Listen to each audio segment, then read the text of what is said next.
A harmless children's musical whose story is known by millions. How could it end up being called the most cursed film in history? Recently, I embarked on an adventure to watch cult films. And it was time for the iconic film adaptation of The Wizard of Oz, one of the most beloved children's stories. As I watched the film, I started to feel uneasy. I mean, there was no tangible reason to feel uncomfortable. The film was nice and entertaining. But it was as if there was a darkness seeping out from within the film. I couldn't figure out what it was, but I felt uneasy while watching it. Through some research I did on the internet, I saw that some other people felt the same way I did. And when I dug even deeper and looked into the production process, I realized that my feeling wasn't unfounded, and I understood why the film was called cursed. Come on, let's take a look at the most cursed film in history. First, let's take a look at the film itself. A young girl named Dorothy, who lives in Kansas with her aunt and uncle, and her dog Toto, are swept away, along with their house, to the magical land of Oz by a great tornado. The only way for her to escape from there is to reach the Great Wizard of Oz. The Wizard of Oz is a powerful person who can grant anyone's wish in the land. So Dorothy tries to reach the wizard by following the yellow brick road. Along the way, she also gains various companions. She encounters a scarecrow without a brain. Since he always wanted a brain, he joins Dorothy with the hope of asking the Wizard of Oz for this wish. During the journey, a tin man without a heart also joins them, so the wizard can give him a heart, and a cowardly lion joins as well, hoping the wizard will give him courage. In this way, the 5 friends, each with their own wishes, embark on an adventure to reach the Wizard of Oz.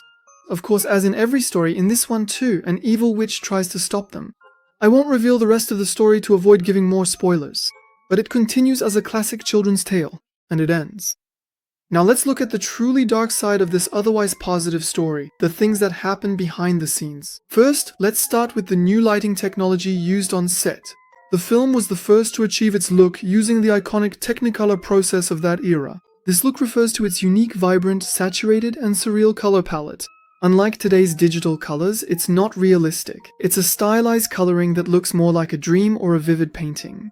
Dorothy's ruby red slippers, the bright green of the Emerald City, and the vivid yellow of the yellow brick road. This saturation is one of the best examples. While this was great for the film's look, it turned the filming process into a real nightmare. Alongside the expensive cameras, a 3-arc lighting system was used. Because of this lighting system, everything was bright. The light reflecting off the sets made it difficult for the cameras to film. But the real challenge wasn't for the cameras, it was for the actors and the crew.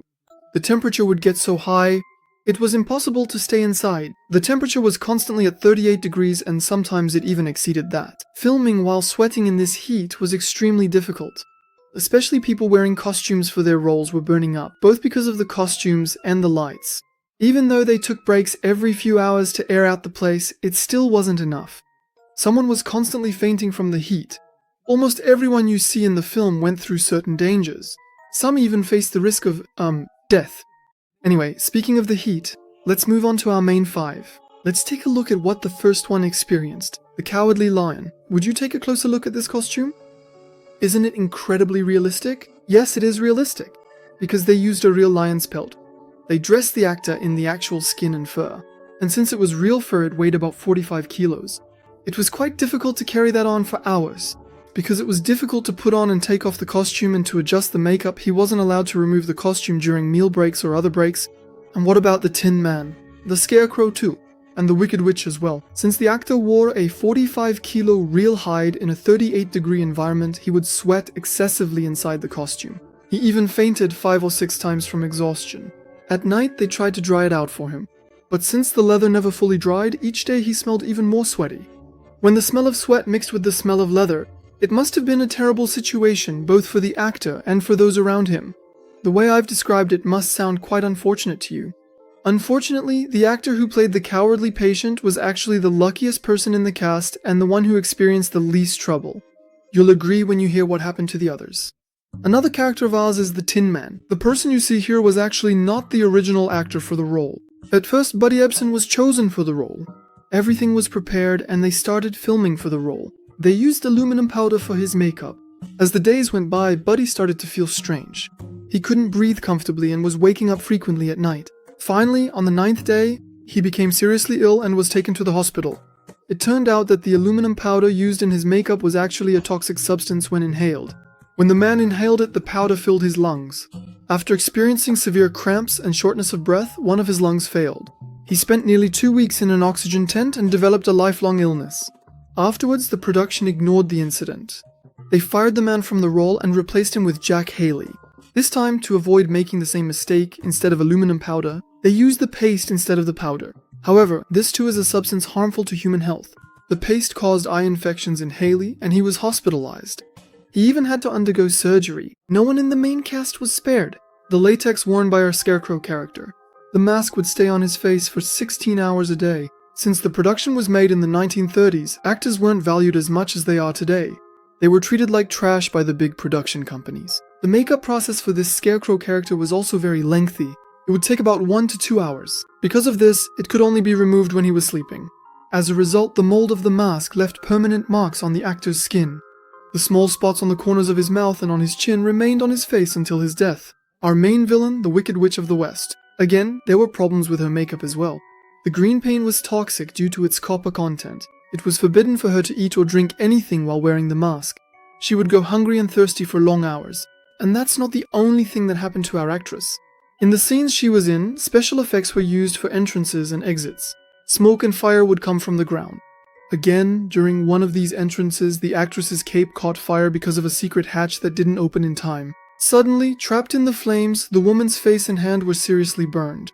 She suffered second-degree burns. The recovery process was even more painful. To clean the toxic paint from the actress's exposed wounds, her body was painfully rubbed with alcohol. In fact, at this stage, her screams could be heard even from the neighboring rooms. After staying in the hospital for 6 weeks, she was finally able to return to work. However, after this point, she said she could no longer perform in scenes involving fire. Instead, a stunt double performed in the scenes involving fire. And guess what happened? The stunt double was seriously injured in a scene when the smoke pipe under the broom exploded. The stunt double's leg was bruised from thigh to knee, and a 5-centimeter deep wound filled with costume fragments formed on his leg. She stayed in the hospital for more than 11 days, so almost everyone involved in the production got hurt. From the extras, those who were tied up with ropes to fly and then fell when the rope snapped, you name it. Those who fainted from the heat, you name it. A ton of things happened. There was one person I didn't count as part of the main cast, the lead role, and the most tragic story is hers, Judy Garland, also known as our Little Witch. She grew up in poor conditions as a child. Her childhood was spent on sets, and her mother basically used her like a slave and treated her badly. Her mother would give her various stimulants and sedatives so she could stay on set longer. Her mother? Sometimes she would endure like this for up to 72 hours.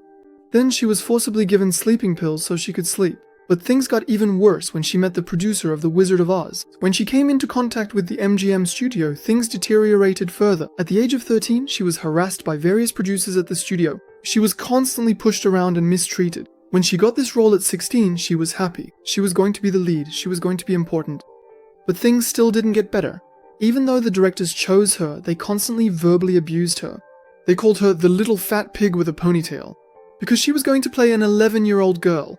She was required to lose 15 kilos. They made her go through this process quickly and in a harmful way. She was on a strict diet. She was forced to follow a diet of only chicken broth soup, black coffee, and more than 80 cigarettes a day. At that time, they believed that smoking made you lose weight. And that wasn't all. Because she would have to work even longer hours for this production, they gave her more medication than usual. At this stage, she became addicted to these drugs. And this addiction followed her for the rest of her life. In her 40s, she died from an overdose. Anyway, there was a scene where they slapped the Cowardly Lion to get a reaction from him. This scene seemed very funny to our girl Judy. It was normal. She was an innocent girl who had spent her life on sets. However, because the scene had to be repeated so many times due to her laughing, the director got angry and came onto the set. And he slapped the girl hard. And it wasn't just the director who did this. The actors who played the Scarecrow and the Lion were constantly mistreating and pushing Judy around because they were jealous of her being the lead. Even the extras who were little people, even the munchkins tried to put their hands under the girl's skirt and grope her. Then they would laugh and have fun about it. Despite all these incidents, she performed her role properly and finished the film. There's also a conspiracy theory about the film. In this scene, many people claim that someone on set took their own life and hanged themselves. However, this claim was debunked thanks to high-resolution restorations. It turned out that what was seen in the footage was actually a crane bird swinging inside a cage. That humble work, which has written its name in history as one of the best musicals for over a century. The 1939 film of The Wizard of Oz. Many people call this film cursed because of the events I mentioned, and I think so too.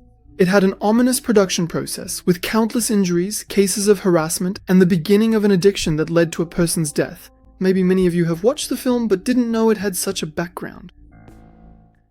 Yes folks, this was the second video I made about a film on the channel. It was the second video whose main subject was a single movie, and I think it was a good video. Because I never expected so many events to happen. I especially felt sorry for Judy, the girl with the lead role.